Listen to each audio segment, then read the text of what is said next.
Welcome, Sens Talk. Here comes Sanderson, a pass across. Oh, he scores! He bats it in! Tim Stutzler wins it for Ottawa.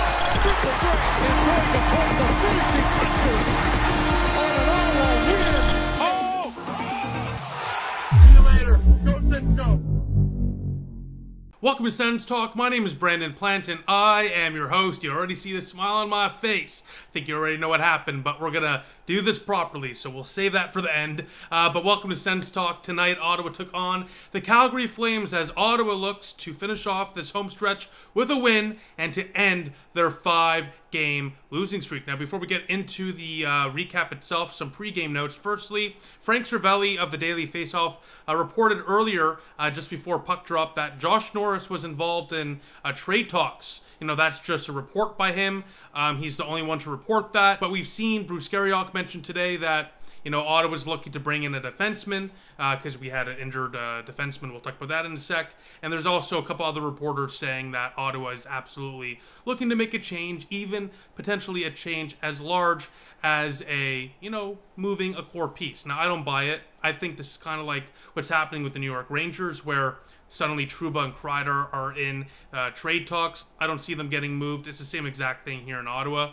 I think this is kind of a controlled leak, so to speak, where, you know, Norris or one of these core guys, they're going to see that news and they're going to be like, whoa, well, we can't have that happen. We got to start playing. So maybe that's just a little way the organization's trying to light a fire under their bums. PG show. But again, that's just purely speculation. Honestly, I've been saying for a while that out of the core players, Josh Norris is the most likely to move if you can move him. The contract's very expensive. And with guys like Pinto and Gregg in the wings, you have depth there in the middle. So he is expendable, unlike guys like Batherson and whatnot. But anyways, that is interesting. Now, I did briefly mention that Garriock said that Ottawa is looking for a defenseman because Artem Zub will be out for a while. Claire Hanna spoke to a specialist, and they're predicting that Zub might be out 8 to 12 weeks with a fractured foot. That's just an estimate, just a not an official diagnosis. But Travis Green said that Zub would be out for a while, and that is a brutal blow for Ottawa. Jacob Bernard-Docker draws back into the lineup, of course. Hamnick goes into the first pairing with Sanderson. By the way, Hamnick, pretty solid today. Can't even lie with you. Honestly, all three pairings were pretty solid, which was great to see. I like what Travis Green did. I saw a lot of people not really like it, but I like the balance. Say what you will about Hammer and Sanderson. Sanderson's a great defender, and putting him next to a guy like Hamnick should help a guy like Hamnick exceed, right? Again, when you're put next to a guy like Jake Sanderson, that should help you a little bit. And then there's some nice fluidity in the other pairings there with Jensen and Shabbat kind of moving apart from one another. As well, Perron would miss this game with an upper body injury. That was a late call. So Zach Ossipchuk was recalled earlier. Zach McEwen went on waivers and cleared. But Cole Reinhardt also was called up today. And we're going to be talking about him in a second, no doubt about it. By the way, Noah Gregor also remains out with an undisclosed injury. That, again, don't know why Ottawa's so secretive with injuries, but anyways, he remains out. But back to Reinhardt. We'll be speaking about him very soon, trust me on that. But well-deserved call-up. He's been the leading point getter for the Belleville Senators. He's been grinding for years. He's been up and down. He's got some chances in the past, but nothing really official. Hopefully he can get a long leash here. He definitely deserves it. And Ossipchuk didn't get on the score sheet today, but he had a nice pass early on to Nick Cousins. I liked Ossipchuk's game. I also like Reinhardt's game, and I think we'll talk about that later on, like I already alluded to. But again, back to the defenseman, just to mention this. It looks like Ottawa is going to make a trade for a defenseman. Who will it be? I don't know. Your guess is as good as mine. But again, it's not shocking. If Zub is supposed to be out for 2 to 3 months, yeah, Ottawa's going to have to make a move to get a depth defender, no doubt about it. Now, last thing. Travis Green, before the game today, spoke out and defended Brady Tkachuk and the slander he's receiving. I love this. This is so right. This is exactly what you want from your head coach. The slander and, frankly, the absurd trade proposals around Ottawa's captain from fans. And understandably, they're frustrated. I'm not disputing that, and I'm not saying they shouldn't be frustrated. If you watched my last video, you know I'm frustrated too. But I think let's not do what we did to Jason Spezza here, guys. Let's take a deep breath. There's no way in hell this team gets better if we trade Brady Tkachuk. You're going to lose that trade 9.999 out of 10 times. It's an unwinnable move. You don't want to trade a guy like that, a heart and soul player on and off the ice. There's no reason to even be talking about it. So I'm glad Travis Green shot that down. and called it out for what it is, which is just, frankly, a very stupid idea to begin with. Now, let's get into the game recap. That's enough blabbing. So Ottawa would start Anton Forsberg today, and the Calgary Flames, Dustin Wolf. I love Dustin Wolf. He was a steal from the Flames a couple of years ago in the draft, like a late-round pick. He was only picked late because he's a shorter goalie, and he's so good. He's so agile, and he's always fun to watch, and he certainly was fun to watch tonight. He made some big saves. Now, Ottawa, as you all know, going into this game, has lost 5 in a row, while the Flames are second in the Pacific. They've won 4 in a row, so a tough test here for Ottawa. But in the first 15 minutes of play, Ottawa actually controlled the game. As I mentioned before, Tkachuk early on had a great pass there to Cousins. Couldn't score. Again, very agile Dustin Wolf to make the stop. Great stop. But Ottawa controlled the game in the first 15 minutes. But of course, you know how that goes for your 2024-2025 Ottawa Senators, as yes, the Flames would strike first on the power play. Jonathan Huberdeau posting in, blocker side, past Anton Forsberg, as the Flames, they strike. It's 1-0 Calgary. Ottawa here, they got to do a better job at clearing the puck. They couldn't clear it essentially for the entire power play, and of course it cost them late on that penalty kill for the Flames to take advantage of that. As Ottawa, when they give up the first goal, they've lost 9 games in a row. They are 1-10-1 this year when they don't score the first goal. But luckily, though, for Ottawa, we've seen the complete opposite of this, where Ottawa scores a goal and then they give up goals in bunches right after. Not so much this time, because guess what? 2 minutes later, Claude Giroux, G-Money. This guy ages like whiskey, and that's a good thing if you don't know liquor. That's a fantastic thing. And Claude Giroux, he struggled a bit as of late, no doubt about it. But what a great play here from Claude Giroux, and this is why he's so valuable. Sure, he's not the fastest player anymore, but his IQ is so elite. It's Hockey Hall of Fame worthy. Obviously, I think he's going to be a Hockey Hall of Famer. Don't think many of you would dispute that. And it's on full display on this goal. Great work along the boards to feed Ridley Gregg after stealing the puck. A beautiful, hard pass to Ridley Gregg. Gregg right to Adam Gaudette. What a pass from Ridley Gregg as well. Just 2 high IQ passes here. Quick, crisp passes, and guess what? It's the hockey god, wide open net, and of course, the hockey god puts it home. The tie it up at 1 apiece for your Ottawa Senators. Adam Gaudette, the hockey god, gets his 9th of the season. The tie it up at 1. Moments after Ottawa's power play expired, as Ottawa ties it at 1. Again, usually it's Ottawa giving up a goal after scoring. This time it's them scoring after giving up a goal. And then a moment later, Tkachuk looked to have scored. Unfortunately, got called back due to goalie interference. But after 20 minutes of play, a very solid start for the Ottawa Senators, as Ottawa and Calgary finds themselves tied at 1 apiece. Now we go to the second period of play, and this is where Ottawa really starts to take over. Really early on in that second period of play as well. Get used to the word power play. Ottawa had plenty of them today. A few minutes into the second period of play, on the power play, Drake Batherson tips it home. They give Ottawa the lead. That's right. The Ottawa Senators have the lead. It's the first time they have the lead in almost 300 minutes of hockey. My goodness. It's been 6 games in a row since the Ottawa Senators have had a lead. Absolutely crazy. Of course, the last time they had the lead was against the Philadelphia Flyers on November 14th. Oh my God. It's been so bad, and it's such a great feeling after that Tkachuk goal, which gave Ottawa the lead, was called back. Whew. Thank goodness we took the lead here. Ottawa gets a massive goal from Drake Batherson, who, by the way, my goodness, take a bath, Ottawa, because my goodness, this is a disgusting, dirty stat. You're going to get real dirty after hearing this one. 21 points in 21 games this year for Drake Batherson. He's a point-per-game player. He is your most underrated player, in my opinion. This guy's been so good this year. Sometimes a little not great defensively, like last game, goal number 2. But again, he makes up for it with some great offense. A great goal here on a brilliant tip on a Jake Sanderson point shot. By the way, Sanderson tonight looked like prime Jake Sanderson again. Looked like his old self. And again, I mentioned it earlier in this video with Hamnick.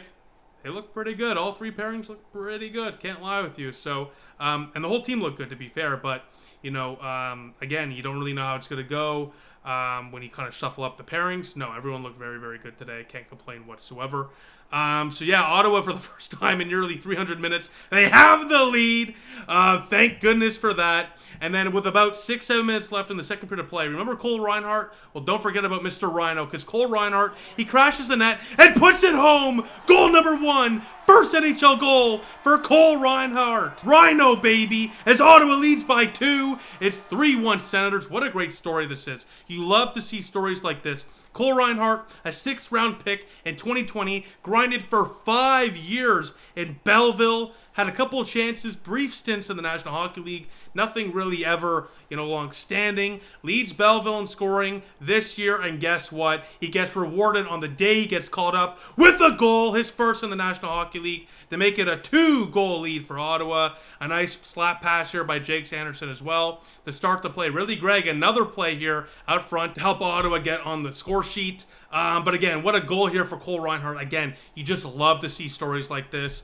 And Rhino, by all means, from everything I've heard from guys in that locker room in Belleville, a great, great guy. So, love to see that. And again, a guy that's been grinding for years, a late-round pick. What a success story. You just love to see it, and well-deserved. A couple minutes later, this is the same old Sens. This is where I started to get a little nervous going to the second intermission, because with about a few minutes left in the second period of play, Josh Norris... Gotta do better on this one, I can't lie with you. He fails to clear it along the boards. He's skating right through, the hash, just above the hash mark, and just below the hash mark, I guess, whatever you want to call it. And he just holds on to it for too long, gets forced off the puck rather easily, to be honest with you. But Forsberg makes a big stop originally, but then the rebound, kind of similar to against Vegas on Allmark. Big stop by Forsberg, the rebound. No one's out front in the slot, in the crease area. Jensen kind of clears it, but fans it, and Shergovich is right there to put it home to cut the lead to 1 in the last few minutes of the second period of play. And then it looks like the Flames are about to tie it, but no. The beautiful Swede, Anton Forsberg, with potentially the save of the year. Look at your screen right now. My goodness. Look at that glove snag by Anton Forsberg to keep Ottawa up by a goal going into the second intermission. My goodness, what a save. That is exactly what Ottawa has desperately needed. Just a big momentum-shifting save after a brutal goal, and they get it there as we go to the third period of play. And, I'm nervous going to this third period. You can't lose 6 in a row at home, let alone in general. Just at home, 6 in a row? Crap, man, you can't lose 6 in a row. So I'm already nervous, but thank goodness to the Ottawa Senators and the power play. 90 seconds into the third period of play, Josh Norris redeems himself for a brutal play there late in the second with a great play here early in the third behind the net. Great work there from Josh Norris behind the net along the boards. Fishing the puck is Tim Stützle after Norris kind of forces the Flames off the puck. Stützle chips it over to Batherson. Batherson to Al Capitano. Brady Tkachuk, 4-2 Sens. The captain, an emotional goal. No doubt about it with all the nonsense. I almost swore we're a family-friendly show. I'm not going to. After all the nonsense that this guy's probably had to hear over the last few days, all these trade discussions and whatnot, all this frankly disrespect. A massive goal there for Ottawa and for Brady Tkachuk to give Ottawa the 2-goal lead right back on the power play. So many power plays as Ottawa leads 4-2, and they basically control the rest of the third period of play. They really put this game to sleep until the final few minutes. The cardiac Sens, you gotta love them. They're never going to make it easy, and they didn't make it easy here. With about 35 seconds left in the game, Nazem Kadri rips one from roughly 30 feet away on a screen shot past Anton Forsberg. Flames are down by 1. Here comes Calgary, but nope. No. Ottawa shut it down after that. Flames didn't get really a single chance after that. As your Sens win 4-3 over the Calgary Flames. They take down the Flames. The Flames were extinguished here in Ottawa. A massive victory. The snap. The 5-game losing streak as Ottawa finishes the home stretch, thankfully, with a win. Now they go to California. You got to win those games. There's going to be tough games, no doubt about it. They always are in California, regardless of how good or not those teams are. Those are always tough teams to play against. So this is something to build off of. Hopefully they do so, as Ottawa now is 9-11-1. They improved to 9-11-1.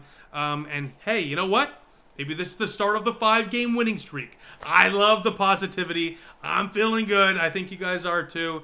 And hopefully this will just settle everyone down and just kind of let us all start breathing again. And maybe, just maybe, we can stop with the nonsense trade proposals. And maybe, just maybe, we can go back to loving this team and believing in this team again. But again, I understand why people are skeptical and have been critical. They got to build off this and continue to play so well. But what was really noticeable out of this game compared to last game, and if you saw my last video, firstly, highly recommend watching. It's one of the best videos, in my opinion, I've ever recorded. I was just very blunt and passionate, and I was very proud of that video, to be honest with you. But in that video, I said, look, the core, as usual, only came to play late. Not today. No. From the get-go, Ottawa was, the better team. They were fast, they were physical, they were determined, they were passionate, and it showed in their game, and they showed in their, the final score. They got the win. It's not a shock when you show up from the beginning, play a consistent 60 minutes, you're going to win most of those games, and they did so tonight, no doubt about it. Anton Forsberg stood tall, didn't have to face a crazy amount of shots, but he made some big stops, as I mentioned earlier, potentially a Save of the Year candidate. But he did his job. I can't blame him for any of the goals he, allowed today. I think he did a very good job. Frankly, he probably will start the next game. No slant to, Linus Ullmark, but you got to build off this win with the guy that got you the win, and Anton Forsberg certainly played a part in getting that win. Last thing I want to mention is, or a couple things. The Sens power play today, as I already said, get used to that, word power play. Ottawa had 9 power plays. They had 9 power plays, only scored 2 of them. So that definitely can be improved, but I mean, they scored key goals on those power plays at key moments, so not a big deal, but it's not every day you get 9 power plays. Easily, Ottawa could have scored a few more today, just purely because of that. I mean, a couple of those were 5-on-3s, right, for like 4 minutes. I think one of them in the third, right? So, yeah, Shabbat took a high stick. So, kind of shocking, Ottawa, they couldn't get more than just 2, but hey, they got what they needed to get, and thank goodness they got the 2 points, most importantly. Last thing, Jake Sanderson looked fantastic today. Multi-point game. You just love to see it from Jake the Snake. He certainly has struggled at times this year. Not noticeably enough where it's like, he's hurting this team, but a guy like that you need to have playing his A game if you're going to want to win games. He's so important to this team. And it's not a shock when he's playing at his best, this team suddenly starts scoring goals again. So that was great to see. But with that, it's already a late start. I hate these 7:30 starts. By the way, Amazon Prime, great broadcast today. No complaints. The only complaint is, again, why the hell are we starting at 7:30? This video is going to be out very, very late. But that is what it is. But again, let me know what you think in the comment section down below.